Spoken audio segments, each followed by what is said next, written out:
Hi everyone, welcome back to this channel. Have you ever found one perfect Canva element but then you need more elements with the same styles? The good news, Canva has a hidden but super useful feature called view collections. So in here I will show you how it works. Okay, let's get started. First, just open your Canva and then just go to your designs and then add any elements that you like for example icon, illustration, or just anything.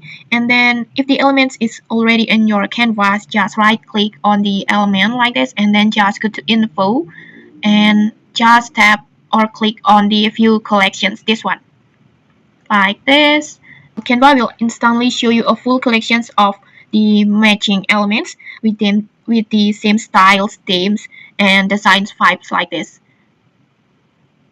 And then another way, when you're searching in the elements tab,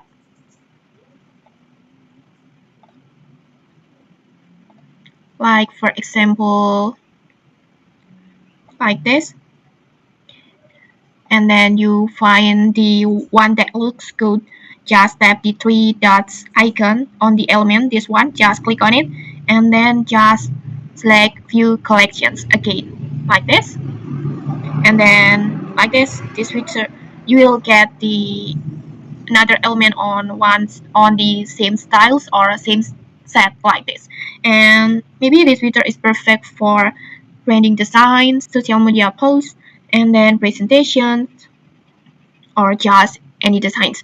And okay, maybe that's it. If you found this helpful, don't forget to like, comment, and subscribe for more tutorials. Thanks for watching.